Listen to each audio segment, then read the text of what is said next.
समझने की चेष्टा करो। न्याय का आधार तुम्हारा या पांडव का नहीं, बल्कि समस्त हस्तिनापुर के प्रजाजनों का है। हस्तिनापुर की प्रजा का हित द्वारिका नरेश या उससे अलग हुए पांडव कैसे तय कर सकते हैं? प्रजा का हित तो पालक तय करता है और हस्तिनापुर का पालक मैं हूँ। हस्तिनापुर नरेश युवराज कुमार दुर्योधन। ना जाने क्यों मैं तुमसे बहस कर, जबकि ये सभी बातें तो महाराज धृतराष्ट्र को तय करती हैं।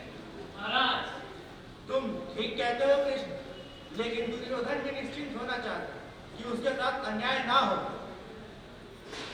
सवाल न्याय और अन्याय का कहाँ है? राज्य तो पहले ही बढ़ चुके। पांडवों को वनवास और अज्ञातवास के बाद उन्हें उनका राज्य वापस मिलने की जो शर्त थी, वो भी पूरी हो गई। तो अब तो उन्हें उनका अधिकार मिलना ही चाहिए ना महाराज। राज्य पता था, मगर अब एक है और नैतिक दृष्टि से भी यही ठीक है कि राज्य को दोबारा ना बांटा जाए ताकि इसकी शक्ति कम ना हो। नैतिकता की बात तुम करते हो दुर्योधन। तुमने तो कहा था कि 12 वर्ष क्या हुआ, सत्य सुनने की क्षमता नहीं है क्या? याद करो दुर्योधन, तुम्हें कहा था कि 12 वर्ष वनवास और 1 वर्ष अज्ञातवास के बाद ही पांडव अपना राज्य वापस पा पाएंगे। वनवास भी पूरा हुआ और अज्ञातवास भी। अब तुम्हारी नैतिकता क्या कहती है कि अपने शब्दों से कर जा? परंतु मैं अपना आधा राज्य किसी भी हालत में उन दुर्लभ भयभीत पांडवों को नहीं दूंगा। अरे जिनके अंदर इतनी भी माना ना थी कि स्वयं आकर बात करते। अरे आपको भेज दिया बेरवी के लिए। अरे क्या सोचा था, घबरा कर तब जाऊंगा। अच्छा हो यदि आप उनका यह भ्रम भी दूर कर दे, मैं अपना आधा राज्य किसी भी हालत में ले लूंगा। क्या आप सभी का भी यही मत है? शायद यहाँ किसी और के मत का कोई सवाल ही नहीं। परंतु यदि दुर्योधन आधा राज्य न देने पर अड़ा है, तो मेरे पास एक और प्रस्ताव है कि पांडवों को उनके राज्य हेतु केवल 5 गांव ही दे दिया जाए। मैं समझौतावादी नहीं हूँ कृष्ण। 5 गांव तो क्या, मैं उन्हें एक सुई की नोक के बराबर भी भूमि नहीं दूंगा। तुम्हारे अंदर काफी बचपना झलकता है दुर्योधन, परंतु राज्य के निर्णय बिना सोचे विचारे नहीं लिया करते। यदि मैं ना सोचना चाहूं तो युद्ध के विचार को नकारा भी नहीं जा सकता। युद्ध? क्या कहा आपने? युद्ध? और इस युद्ध में क्या होगा? वो 5 भाई मिलकर हम 100 भाइयों को नाश असंभव नहीं। अरे ये खेल किसके साथ खेल रहे हो कृष्ण? जाइए जाकर किसी और को समझाइएगा। मेरे पास शक्ति है, अजय योद्धा है, ये विराट सैनिक समूह है जिनके महासामने भी महासमुद्र छोटा जान पड़ता है। अभेद शस्त्र है जिनकी प्रचुरता से त्रिलोक कांप उठता है। ये सब है मेरे पास, और उन बिच्छू पादों के पास क्या है? उनके पास मैं हूं।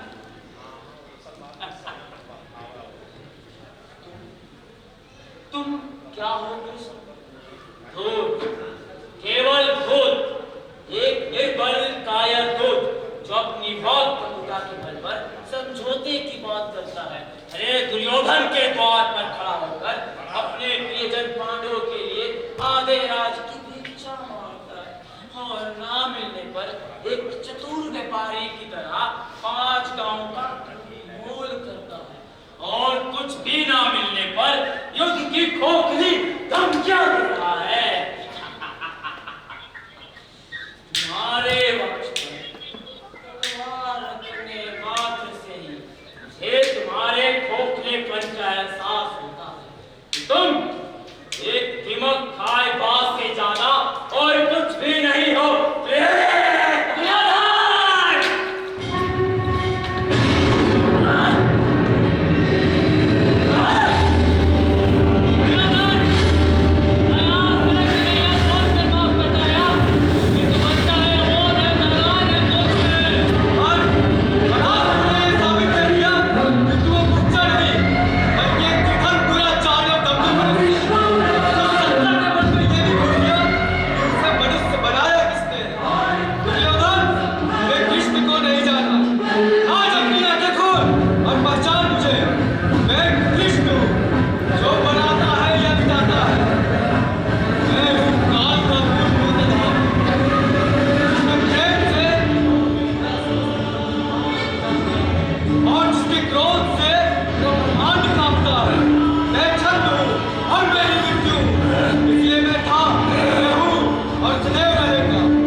केवल काला कसेला और लाशों का संधान। हाँ हाँ दुर्योधन, अब युद्ध होगा। अब युद्ध होगा दुर्योधन। हाँ, कौन?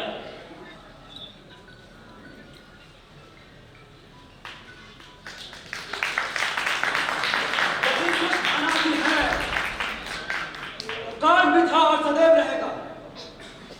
और विश्वास रखो मित्र, वो